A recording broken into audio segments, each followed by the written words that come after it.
Halo rekan-rekan semua dari Maxima Impact Indonesia, senang sekali berjumpa lagi dengan saya hari ini. Saya mendapat sebuah kesempatan yang luar biasa menyajikan sebuah podcast dengan tema yang berbeda lagi.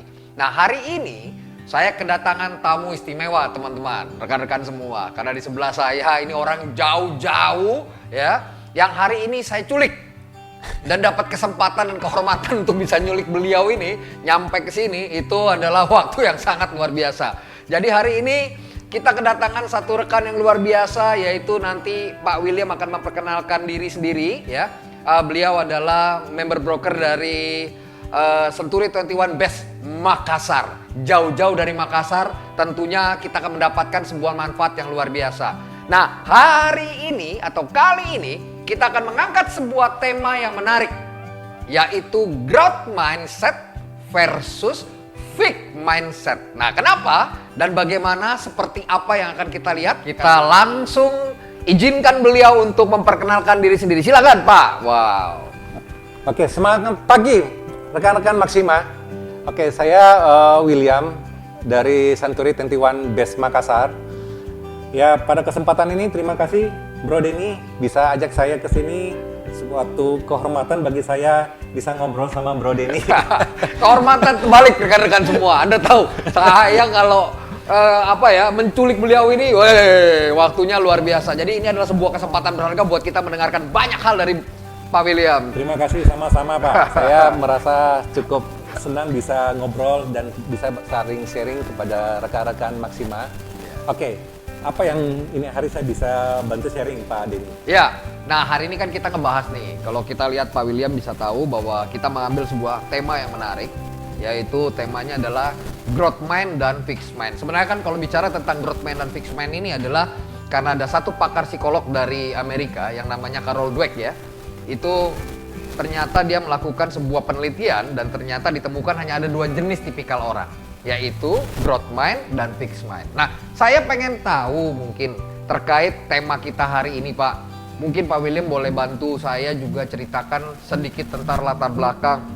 Jadi rekan-rekan semua harus tahu bahwa kalau bicara tentang properti di Makassar, ya ini sebelah saya, ini gerbangnya Makassar kalau saya. Serius, ini saya ngomong serius. Ya berapa banyak? Jadi mulai dari awal pertemuan kami sampai sekarang ini udah beberapa tahun.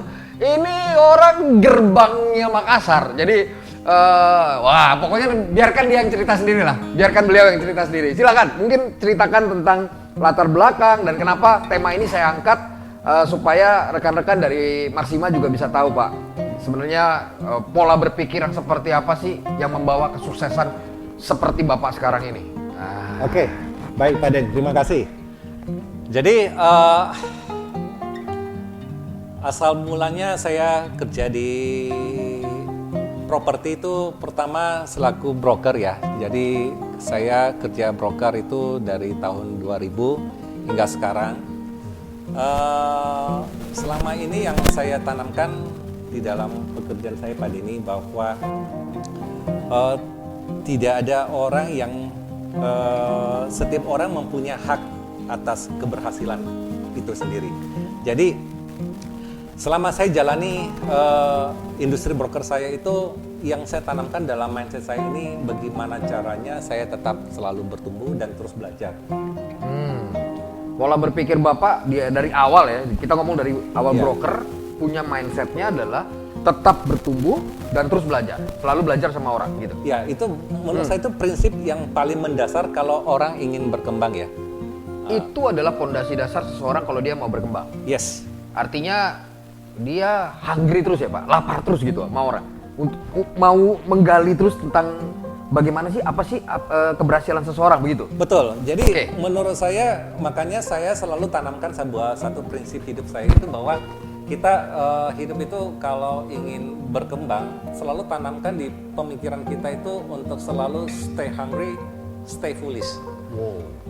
Ya. Stay hungry, stay foolish. Nah ini yang rekan-rekan perlu garis bawahi dan di note ini. Oke. Jadi setinggi level apapun kita, kalau ingin kita mendapatkan sebuah insight dari seseorang, itu pastikan kita selalu itu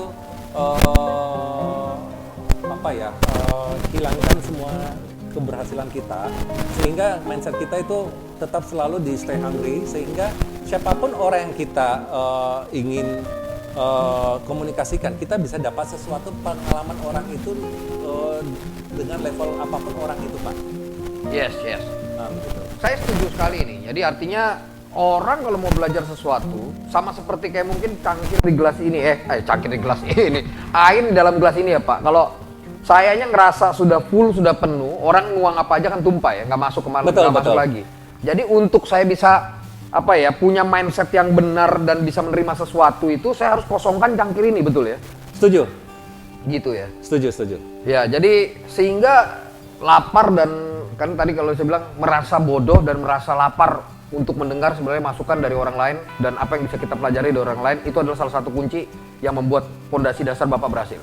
Ya, saya pikir memang harus begitu ya, karena sebenarnya kita bisa belajar dimanapun juga, kepada siapapun juga, sepanjang kita bisa lebih memasang posisi kita mempelajari seseorang itu bukan dari segi kita ini lebih tinggi atau lebih rendah, tetapi kalau mau belajar seseorang itu saya selalu pastikan bahwa setiap orang itu punya satu keunikan.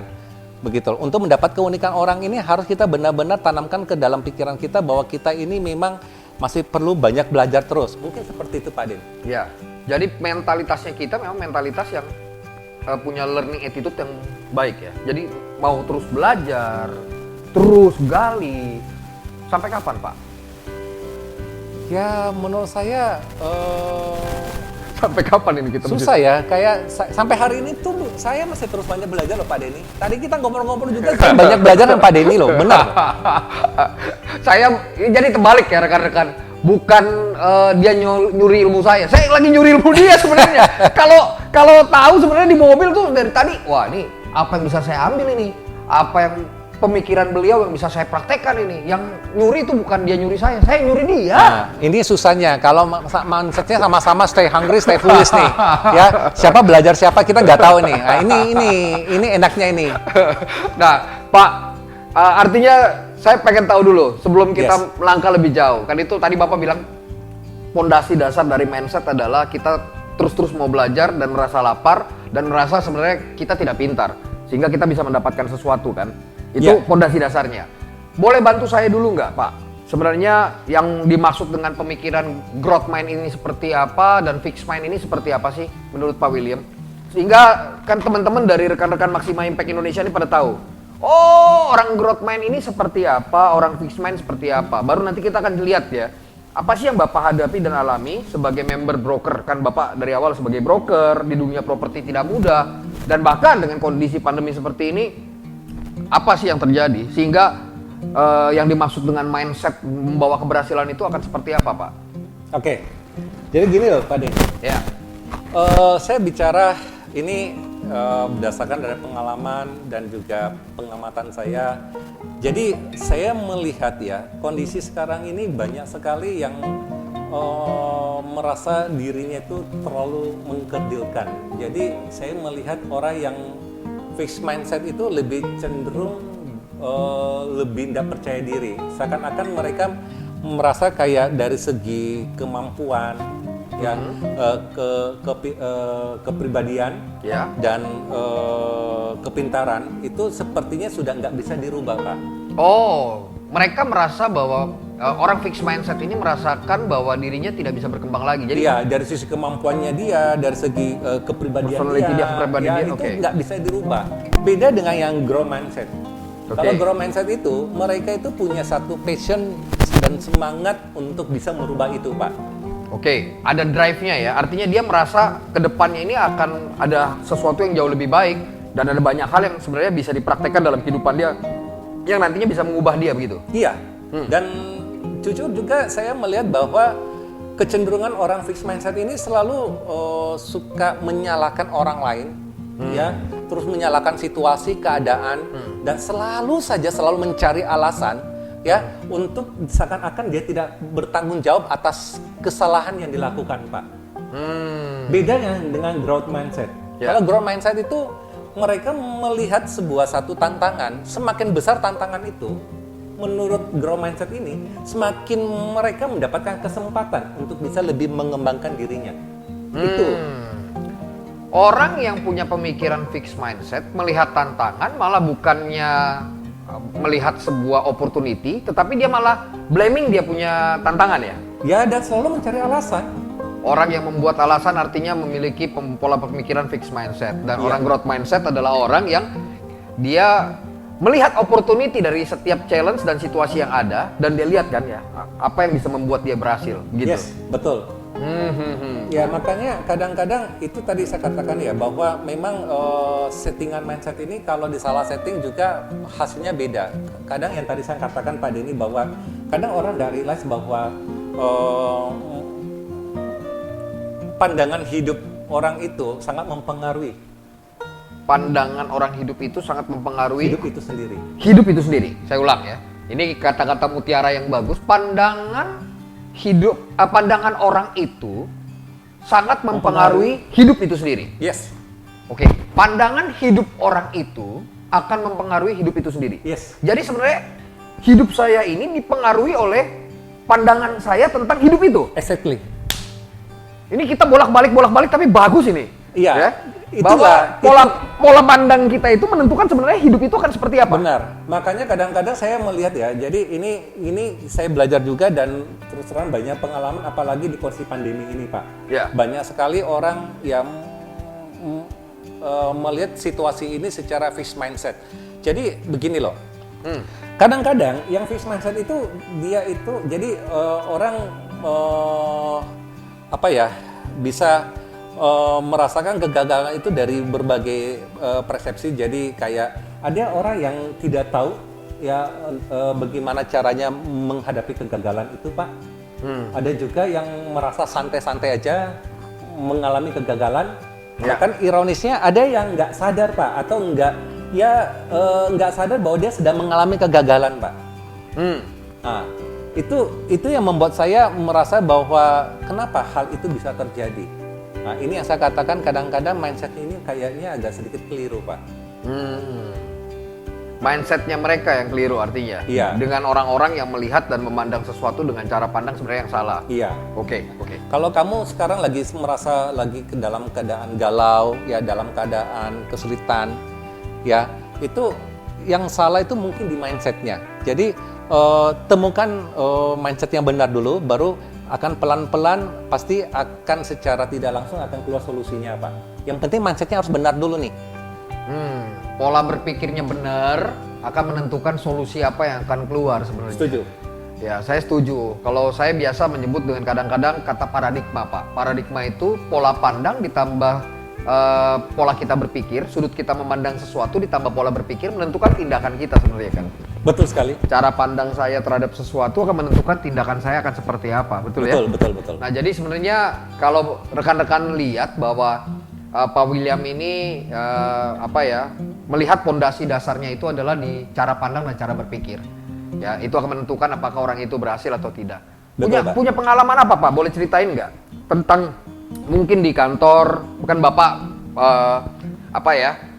punya banyak staff yang mungkin Bapak lihat orang-orang yang berhasil itu punya pola pemikiran seperti apa, atau punya pengalaman pribadi apa yang Pak William lihat bahwa ternyata perbedaan antara growth mind dan fixed mind itu sangat krusial gitu loh ya. Oke, saya kalau di kantor seringkali saya briefing kepada anak-anak dari beberapa contoh pengalaman orang dan juga dari pengalaman pribadi saya sendiri. Jadi contoh kasus misalnya kayak begini, saya kan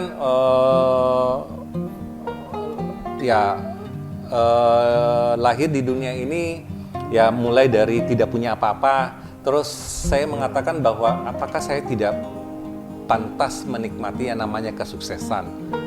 Jadi ingin saya buktikan bahwa ternyata sukses itu ada polanya, Pak. Miskin juga itu ada polanya. Sukses ada polanya, miskin juga ada polanya. Ya, kalau pola secara miskin nggak usah kita ngomong lah. Yang ya itu sudah pasti ya, rebahan di rumah lah, mencari nyamannya saja. Kan pasti itu pola-pola gaya orang miskin seperti itulah. Makanya ada orang kan mikir begini, Pak. Saya lihat di sosial media ini banyak banget yang begini. Kerja nggak mau, duduk di rumah aja, tapi mau kaya. Keong racun katanya bangun cepetan. Mimpi di siang bolong, kerja nggak mau, duduk di rumah aja, tapi berharap menikmati hasil dan kaya raya. Itu kan nggak mungkin, betul? Ya. Itu adalah pola miskin. Iya, pola miskin banget itu. Padahal sebenarnya orang itu diberikan kesempatan yang sama. Oke. Cuma problemnya ya itu tadi dari cara pola pikirnya dia. Ya, jadi kalau kamu men-setting pola pikir Anda salah, hasilnya pasti salah juga.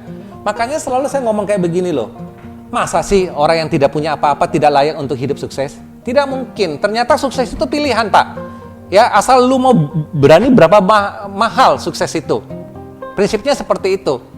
Asal berani bayar harga yang mahal untuk mendapatkan kesuksesan, Pak William yakin bahwa setiap orang punya kesempatan yang sama. Itu pasti, Pak. Itu pasti. Pasti banget. Itu Oke. pasti. Cuma kadang-kadang kan orang selalu melihat dari hasil terakhir, Pak. Padahal yang namanya orang sukses itu adalah bukan dilihat dari hasil akhirnya. Itu sangat tergantung dari proses perjuangan itu. Prosesnya ini yang mahal, Pak.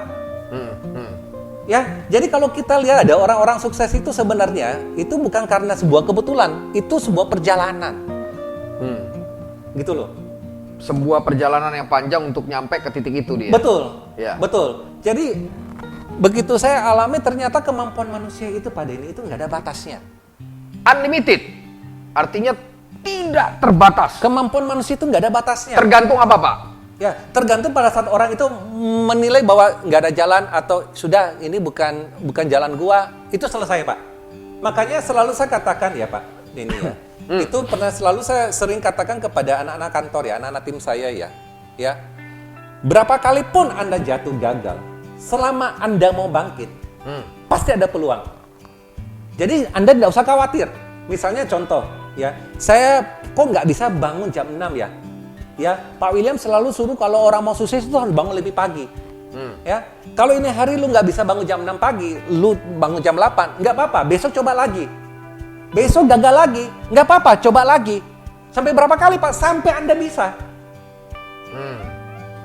Tapi banyak orang yang terjadi adalah begitu dia nggak bisa bangun jam 6, jam 8, akhirnya dia mengiyakan, udahlah biarin, memang mungkin saya nggak bisa bangun jam 6 kali ya. Ya, Saya itu. harus jam 8. Itu adalah pola berpikir yang salah kan, Pak? Salah banget, gitu loh. Yes. Salah banget.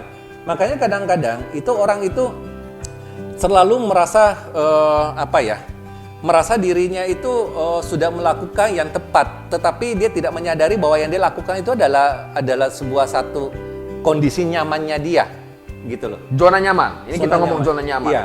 Artinya kalau zona nyaman itu membuat akhirnya kita tidak bisa bertumbuh. Iya, Jadi semakin nyaman kita, semakin gak ada tantangan, semakin kita gak bertumbuh. betul. Wow. Denger ini ya, hari ini rekan-rekan dan sobat dari Maxima Impact Indonesia. Ini saya suka sekali kenapa dengan beliau. Karena buat beliau, tantangan, rintangan, situasi yang gak menyenangkan, itu dijadikan sebuah pembelajaran yang membuat dia akan naik kelas. Ya, tadi kita sudah mendengar dari Pak William berkata bahwa semakin nyaman kita, semakin enak hidup kita. Kita sedang tidak bertumbuh. Betul. Wah, jadi sekarang gampang nih kalau mau evaluasi. Apakah kita sedang grow atau kita tidak, kita lagi stuck ya, atau kita diam di tempat. Lihat kita nyaman atau nggak nyaman. Betul. Makanya saya selalu ngomong ya, saya selalu pastikan bahwa di balik kenyamanan, saya pastikan tidak ada pertumbuhan, Pak. Di balik kenyamanan yang kita sedang rasakan, Pasti tidak ada pertumbuhan. Tetapi pada saat Anda melakukan sesuatu ketidaknyamanan itu, pertumbuhan itu akan terjadi, Pak. nyaman sama dengan tidak bertumbuh. Pak, boleh deskripsikan kepada saya sebenarnya yang Bapak maksud nyaman itu apa sih? Apakah dengan saya sekarang sudah punya rumah, punya mobil dan apa, lalu dengan apa yang saya terima itu saya termasuk zona nyaman? Lalu apakah saya tidak boleh menikmati rumah, mobil yang sudah ada sekarang? Nah, saya kan mau tahu Pak, yang Bapak deskripsikan tentang nyaman itu apa, supaya nanti rekan-rekan dari Maxima Impact Indonesia dan sobat Maxima Impact Indonesia bisa tahu. Menjadi tolak ukur kita adalah pas masuk ke dalam zona nyaman, artinya saya nggak bertumbuh. Apa yang Bapak maksud dengan nyaman? Oke, jadi gini, Broden, maksud saya dari kita jangan terlalu terlena dengan kegiatan zona nyaman kita. Jadi kadang-kadang saya kasih contoh kasus ya, kayak begini loh. Ada orang di kantor itu kerjanya luar biasa, Pak. Ya, kalau dikatakan orang ini kerja Pak, sampai malam pun dia mau tidur, lelah banget dia. Artinya kerja dong. Ya. Nah, cuma kadang-kadang saya melihat banyak sekali orang-orang itu kerja dengan kondisi pola nyamannya, Pak. Oke. Gitu loh. Pola nyaman seperti apa? Jadi kalau dia kerja terus dengan pola yang sama, ya, kira-kira ada pertumbuhan sesuatu yang dia dapatkan nggak? Kalau itu terus yang dia lakukan berulang-ulang. Oke, paham saya sekarang. Yang dimaksud dengan zona nyaman Bapak. Artinya gini, zona nyaman di sini adalah sebuah zona di mana yang kita lakukan adalah ritual setiap hari dari kegiatan yang kita lakukan itu terus dan tidak pernah mau coba berubah untuk mendapatkan sesuatu yang baru. Betul. Jadi kenyamanan itu selalu identik dengan tidak ada inovasi, tidak ada kreativitas di sana, tidak ada hal-hal yang baru yang mau dicoba. Betul. Makanya yang Get it the point. Ya, itu poinnya. Jadi kadang-kadang selama ini mereka lakukan pola-pola yang mereka lakukan, katakanlah misalnya hasilnya A. Sekarang dia ingin improve dari hasilnya menjadi A+. Maksud saya, kalau Anda ingin merubah hasil lebih bagus itu, Anda tidak akan mungkin bisa menggunakan pola yang sama, Pak. Anda tidak akan pernah mendapatkan hasil yang berbeda dengan melakukan cara yang sama. Betul. Untuk mendapatkan hasil yang berbeda, ya, kalau mau resultnya berbeda menjadi lebih baik, tapi dengan menggunakan pola yang sama, Itu mustahil deh. dengar itu baik-baik rekan-rekan, katanya Pak William, itu mustahil. Jadi pola yang sama, cara yang sama, tapi ekspektasi kita hasilnya beda. Nah, ini yang Bapak maksud dengan zona nyaman. Betul. Itu yang saya ngomong. Mantap, kan saya bilang. Kan kalau ngomong sama beliau, makanya saya pelan-pelan, bukan dia nyuri ilmu, saya curi terus ilmunya. Enggak lah, Pak. Ini sebenarnya pandangan umum aja, Pak. Ya, jadi rekan-rekan bahwa ternyata comfort zone itu akan membawa kita tidak akan ada pertumbuhan sama sekali. Betul. Tidak akan bergeser sama sekali. Jadi kalau pengen lihat result yang berbeda, hasil yang jauh lebih baik, Anda harus keluar dari zona nyaman Anda. Artinya keluar dari rutinitas yang sehari-hari daily activity Anda lakukan dan mulai dengan cara-cara yang baru. Betul. Jadi saya ingin mengajak ya. Jadi kadang-kadang kita sharing juga bagaimana kita mencoba menyamankan dari zona nyaman kita. Jadi kita berusaha mencoba mencari satu pola ya yang memang merubah sebuah pola itu pasti hasilnya nggak nyaman, Pak. Ya contoh kalau kita mulai kerja itu jam 8 atau jam 9, kita mau mulai jam 7 itu Transisi dari jam 8 pindah ke jam 7 itu nggak nyaman, Pak. Oke. Kan begitu. Nah, tetapi kalau Anda ingin mencoba, ya ingin mau improve, Anda harus bisa melewati tantangan itu. Yes. Jadi kalau mau sukses, beri tekanan. Kalau mau berhasil, Beri tekanan dalam kegiatan kita itu, sehingga kita di pressure. mau berhasil harus ada tekanan. Itu sudah pasti, Pak. Nggak ada tekanan, nggak bakal berhasil. Bukan nggak ada berhasil, kamu juga merasa nyaman aja karena nggak ada tekanan itu. Oke, get the point. Jadi hari ini kita bisa melihat bahwa ternyata semakin kita tergiur atau merasa enak dengan apa yang sudah kita lakukan setiap hari, Ya. dan tidak ada perubahan apapun yang kita lakukan, disitulah sebenarnya kita stuck dan sudah tidak bertumbuh lagi. Iya, seperti itu, Pak. Oke, artinya kalau mau bertumbuh, give the pressure. Kasih pressure buat perubahan-perubahan yang akan kita lakukan sehingga Benar. membuat akhirnya kita nggak nyaman lagi. Benar. Wow. Benar. Hidup tanpa tekanan. Saya rasa saya Pak, kalau iya. ditekan terus gimana nih? Ya, maksud saya justru tekanan itu Kan loh, banyak- Broden. Oh itu. Justru tekanan itu yang membuat kita terus move gitu loh. Makanya kalau ada orang mau terima karyawan baru, itu salah satu syaratnya ya. Syarat pertamanya kan dia bisa bekerja dalam tim. Betul. Yang kedua, syaratnya yang biasanya ditulis mampu bekerja dalam tekanan. Karena kantor-kantor tahu kalau karyawan nggak ditekan katanya, artinya dia nggak kerja dan nggak bertumbuh. Iya. Jadi tekanan yang datang dalam hidup kita sebenarnya itu membuat kita akan makin bertumbuh dan makin berkembang dan akan makin bertumbuh makin besar lagi. Betul, Pak. Wow, luar biasa.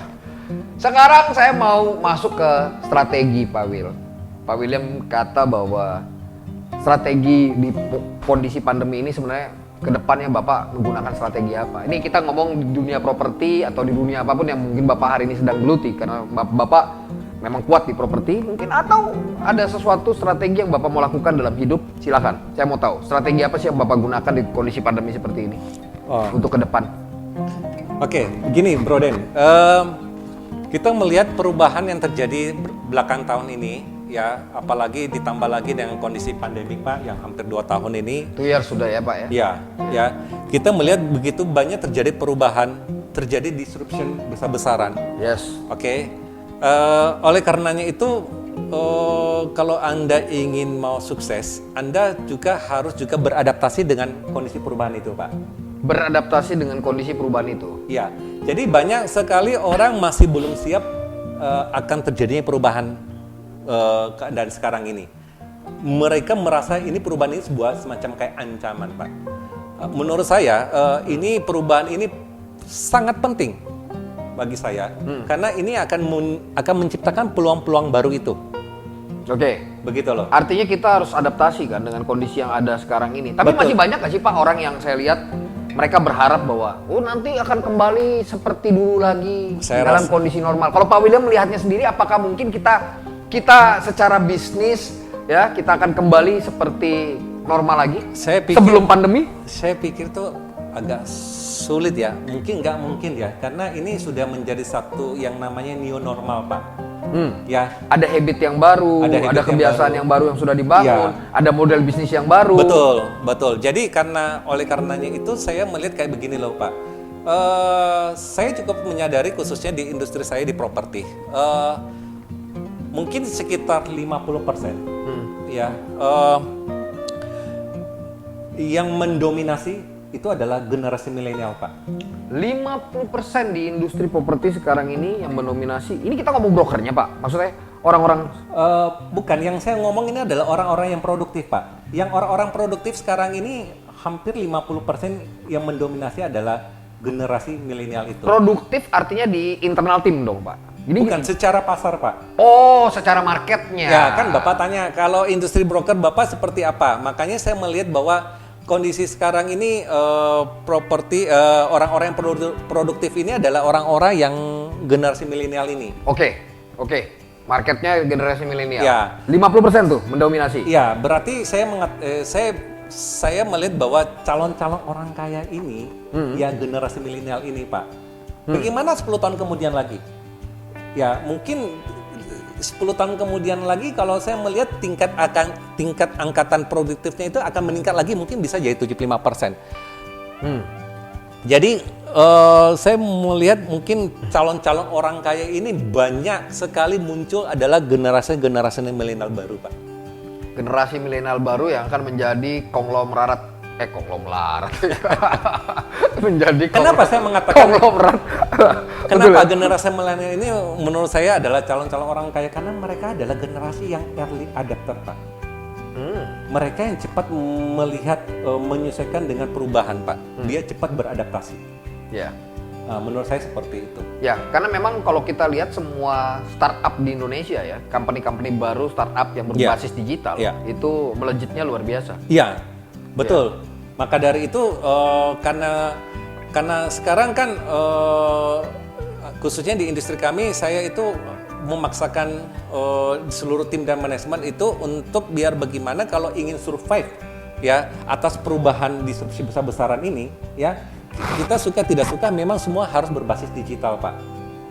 Kita bicara masalah digital ya, itu banyak sekali yang tadi saya katakan Pak Denny bahwa banyak sekali brand-brand besar itu begitu hadirnya Bukalapak dengan Tokopedia itu dampaknya luar biasa Pak. Ya, bahkan mereka bisa join sebenarnya masuk join Ya, tokonya dia store, masuk ke dalam malah ya. Ya, travel begitu munculnya Tokopedia Traveloka, Traveloka, Tiket.com itu Ya. kan pasti juga kena imbasnya, Pak. Ya. Kan begitu. Ah, Ya, betul. itu semuanya berbasis internet semuanya, Pak. Ya. Makanya saya kalau di industri properti, kalau saya tidak memaksakan diri untuk mencoba mengcombine ke basis digital itu, saya nggak akan bisa Bertahan. Oke. begitu loh. Artinya ini strategi ke depan yang Bapak lihat bahwa adaptasi itu penting dan melihat sebenarnya peluang bisnisnya kemana ya, arah larinya kemana, dan ujungnya sebenarnya digital yang menguasai nantinya. Saya pikirnya begitu, karena biar bagaimana juga yang namanya prinsip dari disruption itu kan banyak industri yang mati, tapi banyak sekali industri-industri baru yang muncul juga, Pak. Betul. Ya, sekarang kita mau di industri yang mati atau industri yang baru, Pak, yang baru lahir, Pak. Ya, kan begitu mungkin. Ya, ini tantangan challenge juga buat saya supaya saya tidak ada di zona nyaman, bahwa bagaimana mendigitalkan sebenarnya company untuk kita bisa survive. Saya mau tanya satu hal secara personal sebenarnya. Pak William melihat kesuksesan dan ukuran kesuksesan Bapak apa? Apa yang Bapak lihat tentang kesuksesan dan sebenarnya ukuran kesuksesan Bapak apa? Apakah waktu tadi Bapak bilang saya Pak lahir sebenarnya nggak ada apa-apa, bukan dari keluarga yang oke gitu loh ya, kaya raya atau punya nominal banyak di bank, tetapi apakah saya nggak bisa menikmati ya, kan tadi kekayaan gitu? Apakah itu yang menjadi ukuran atau Bapak punya ukuran yang lain? Oke, bicara tentang definisi sebuah kesuksesan kan masing-masing mungkin orang berbeda ya, Pak. Yes. Kalau saya secara pribadi, namanya kesuksesan itu bagaimana kita bisa memberikan dampak positif, Pak. Ya, jadi setinggi apapun prestasi yang kita ciptakan, Pak. Ya, sepanjang prestasi itu hanya untuk kita, semuanya nothing, Pak. Yang namanya kesuksesan sejati itu adalah balancing antara hubungan kita secara vertikal maupun horizontal. Jadi prinsip saya yang namanya kesuksesan itu bagaimana caranya kita bisa memberikan dampak positif buat banyak orang dan bisa saling berbagi, Pak. Mungkin kurang lebih seperti itu, Pak. Jadi ukuran keberhasilan Pak William ini bukan hanya nominal yang dikumpulkan, tapi bagaimana kita bisa membagikan kehidupan kita dan menjadi dampak buat orang lain. Iya. Wow. Itu baru yang dibilang namanya sukses, Pak. Jadi sukses bukan kita yang nikmatin, tapi orang lain juga yang ada di sekitar kita bisa menikmati dampak dari apa yang kita terima ya. Betul begitu ya? Betul, Pak Denny. Wow, luar biasa sekali ya. Rekan-rekan, saya bersyukur hari ini makanya mendapat sebuah kesempatan kehormatan Pak William bisa saya datang ke kantor. Ini adalah nggak kebetulan. Sebenarnya beneran ini nggak kebetulan, Pak. Saya tiba-tiba lagi di mobil, keinget mukanya beliau, tak telepon. Tadinya baru mau minta jadwal, Pak William kapan ada terbang ke Jakarta. Tahu-tahu orangnya udah di airport. Dan Betul akhirnya, sekali itu. Akhirnya saya culik beliau ke sini. Nah, saya rasa kita berada di penghujung akhir dari percakapan atau podcast kita hari ini. Tapi saya mau coba konklusikan ya bahwa bicara tentang growth mind dan fixed mind. Kalau saya lihat tadi apa yang Bapak jelaskan bahwa orang fixed mind itu adalah orang-orang yang memang tidak ada pemikiran untuk melakukan sebuah perubahan. Dia menutup pola dia berpikir, ya, sehingga merasa bahwa sudah cukup, sudah hebat seperti itu. Lalu orang growth mind, kalau melihat dari apa yang tadi Pak William katakan adalah orang-orang yang berpikir tentang dirinya akan ada selalu pertumbuhan, betul ya? Betul dia sekali. membuka dirinya untuk belajar, ya seperti Bapak tadi bilang selalu stay hungry, Stay foolish. stay foolish, ya. Terus merasakan lapar, terus merasakan bahwa saya nggak pinter gitu loh. Ya. Saya mau belajar dari orang lain. Nah ini adalah orang-orang yang growth mind. Nah lalu tadi kita bahas tentang mindset itu. Ini saya suka banget dan tagline-nya akan saya ulang bahwa apa yang Pak William katakan, ya, pola pikir seseorang tentang hidup akan menentukan hidup itu sendiri. Betul. Saya ulang ya, pola pikir orang itu tentang hidup akan menentukan hidup itu sendiri.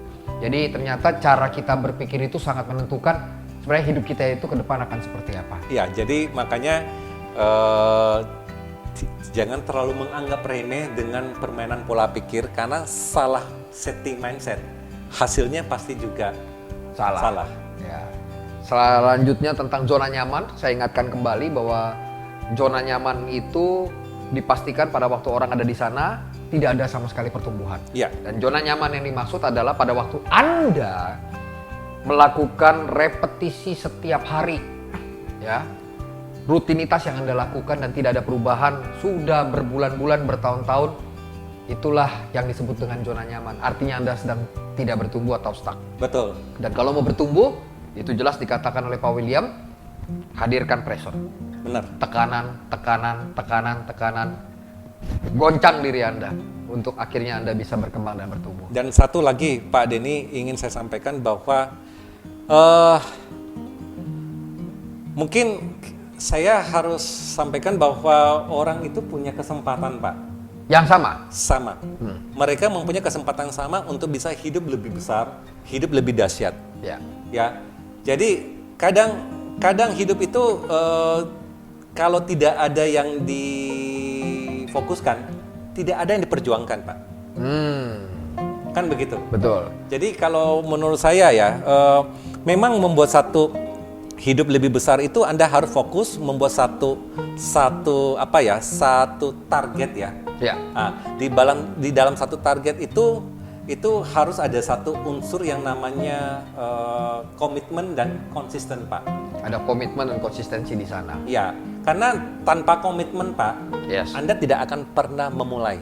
Tanpa komitmen tidak akan pernah memulai. Dan tanpa konsisten juga, Anda tidak akan pernah sampai ke tujuan yang Anda ingin raih. Tanpa konsisten tidak akan pernah sampai ke tujuan. Iya. Kalau komitmen bikin mulai, konsisten bikin nyampe ke sana. Iya. Karena bisa mulai belum tentu nyampe. Ya, makanya komitmen dan konsisten ini nggak bisa dipisahkan, Pak. Itu Iya, harus iya. satu paket, Pak. Oke. Nah, gitu loh. Luar biasa ya rekan-rekan. Tadi bicara tentang komitmen dan konsistensi untuk bisa tiba di tujuan, karena kita mesti fokus dengan apa yang kita lakukan, betul ya Pak? Betul, Pak. Nah, dan terakhir tadi kita mendengar Pak William punya ukuran keberhasilan, bukan diukur hanya dari nominal yang dia terima, tapi bagaimana keberhasilan itu diukur dari kita bisa menjadi sesuatu untuk memberkati orang lain. Iya, bisa memberikan dampak positif. Ada dampak-dampak positif yang bisa kita lakukan buat orang lain, itu adalah ukuran kesuksesan, the real success. Setuju pada saya. saat kita bisa berdampak buat orang. Betul, Bro Den. Ya, luar biasa Pak William. Terima kasih banyak sudah datang ke Maxima Impact Indonesia. Terima kasih, Pak Denny. Walaupun sedikit diculik. Makanya kalau bisa nyulik beliau ini luar biasa. Karena banyak sekali saya belajar dengan beliau dan banyak sekali hal-hal yang luar biasa yang saya pelajari selama kenal dengan beliau. Jadi saya berharap ini bisa di-sharingkan ke teman-teman dari rekan-rekan Maxima Impact Indonesia semua sih. Mudah-mudahan bisa kita bisa sama-sama belajar. Ya, sama-sama, Pak. Ya, thank you. Semangat terus untuk rekan-rekan semua ya. Selalu akhir kata dari saya, kita tetap ingat jangan terlena, tetap jaga protokol kesehatan, tetap berhati-hati, ngikuti selalu apa yang harus menjadi anjuran dari pemerintah supaya apa? Ya, Indonesia bangkit, Indonesia akan kembali sejahtera dan Indonesia akan bebas dan bisa maju melawan COVID-19. Sukses selalu untuk Anda semua ya. Jayalah terus Indonesia kita tercinta dan thank you so much Pak William. Thank you. Salam Maxima. Weh, kalau dia salam Maxima, salam Century 21 kan balik. Oke, bye bye semua. Bye.